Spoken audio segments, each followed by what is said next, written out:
Part 2 with Swamini Shivapriyananda. Wow, that was good. That was good. All right. Okay. Well, I want to ask you about your life. I want it to be about, the accident you went through, maybe, if you feel like sharing, and a little bit about the backstory. Backstory. What's wrong? That's what I'd like to know. Well, we all have our story. Yeah. And my particular story starts basically from the very beginning of my life. My mom was a saint who wasn't understood by anyone, and especially the children. But the background was there. And then growing up in a sophisticated society, I basically turned it all off. And What is it? that extra spark and extra light what my mom was carrying. And I decided that that's not a part of life and does not belong to the world we are living in. So when I was in high school, I had quite a bit of contemplation done with people who were thinking like myself, and we decided that God, that spells God, does not exist, and there's no room for it in our lives. And from then on, I got into science. I was working at different setups in Europe and in Canada, in genetics, biochemistry, Wow. and microbiology. What drew you? I mean, that's a very detailed sciences. What drew you to going, just before you even came to that, what was drawing you to go to that level of detail in science? That I don't know. I was one thing. I was always going against the stream, and in a scientific academic world, everybody was narrowing themselves down. They start with certain specialization, and they were going down. My level was, my direction was opposite. I started with genetics, and I built it up quite a bit. And why? I don't know, because again, I think the only main reason was I was always going against the stream. And I was doing quite well, and I can't say I was happy, but I wasn't unhappy. And now when I look at my life, I realize that I was a seeker without knowing it. And my way of seeking for a number of years was travel. So I spent every moment of my free time, and if there was no free time, I would create it, and every penny to travel and to discover. There was sort of basically a discovery channel, which I enjoyed, and I continued, and I would have been continuing probably till now. But at one point, the Lord decided that it's a waste of human life. So there were two aspects of it. Because of the scientific background, I've done a little bit of inquiry. And before that, what happened is my mom passed on suddenly. That's another story, but we can't go into details. And I always felt that she was a guiding force in my life, though I wasn't aware of it. And when she passed on, I developed incredible connection with her. And I got into a car accident, and in an agony of pain, I was lying down and talking to Mom and saying, well, you've taken me through all kinds of different issues in life, so you please continue.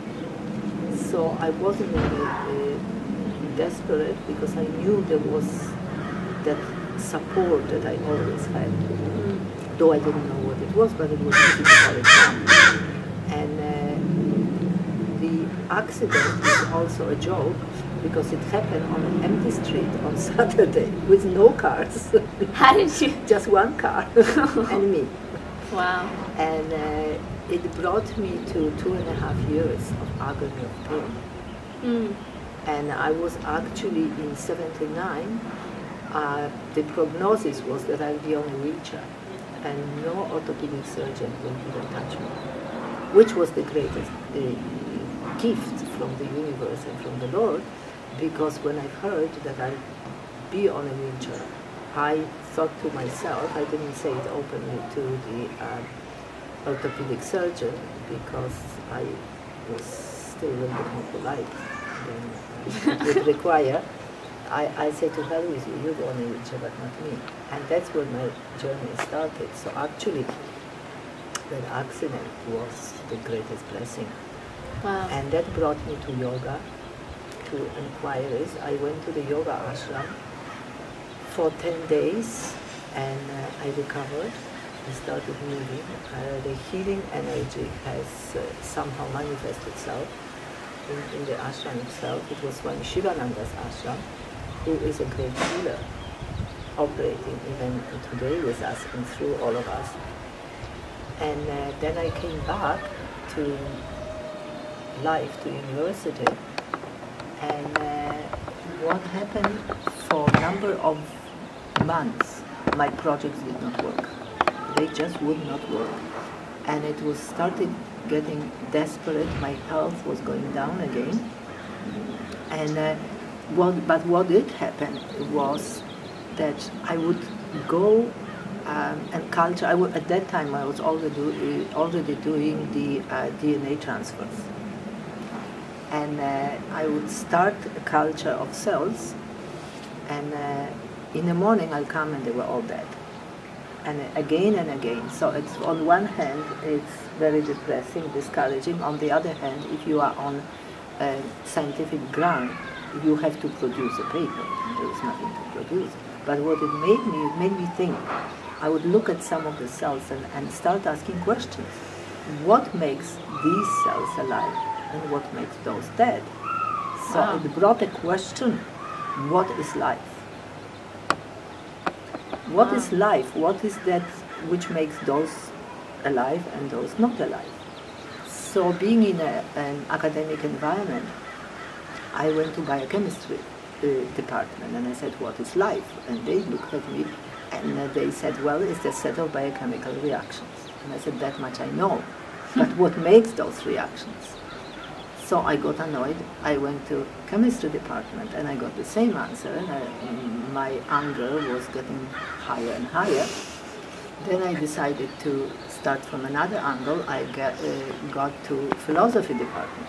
And I said, what is life? And they said that this is not our issue. We are more concerned with expressions of life. So I tried philosophy department. And there they said, according to, you asking this question, but according to which school of philosophy? So that my patience was over. And in a despair, I went to church. I met with the priest and I asked him, what is life? And he said, life is God. And I said, but what is God? And I said, God is life. I got really furious at that point. And then he looked at me and he said, have faith, my child. And I said, if I had faith, I would not be here. So at that point, I decided to quit. Because I thought, I came with one question, now I have two questions. And no answers. But one thing what happened when I went to church, I realized that I got a certain level of serenity when being there. So that encouraged my involvement with yoga, because I thought, oh, maybe there is something. Maybe what I heard from my mom in the childhood wasn't all the lullabies. Maybe there was something to it. And when as I mentioned, I went to the yoga ashram and I had improved and I was about to leave, and again my mom came to my mind, and she as though said, it was communication probably more real than we having right now in front of the camera. But she said, I led you that far, now you are on your own. And that was like an injection of energy and inspiration. Wow. So I came back, and shortly after that I met my guru. And he was one of the greatest masters of our times. So I just saw him, and I listened to one lecture. Actually, I went there by a chance or by the mistake. There are no chances. There are no mistakes in this universe. But that's what I thought it was. And it was quite an experience, because I never seen a sannyasi, I never seen a Swami, and this Indian person sitting cross-legged, cracking jokes, pulling his beard, and the academic environment, which I knew before, it's very stiff, very tough, cutthroat, and this is what's all joyful, relaxing, all accommodating, all encompassing. And very shortly, within a few minutes, I knew that all the answers I was trying to find for over a year, he would be able to lead me through it. I have a question for you. What was your definition of God when you said you and your friends decided there was no space for it? What was your idea of God then? Well, I don't know. It probably was what the church is telling us. The God who is sitting on a seventh cloud and sending blessings to somebody and curses to somebody else. So that was dismissed.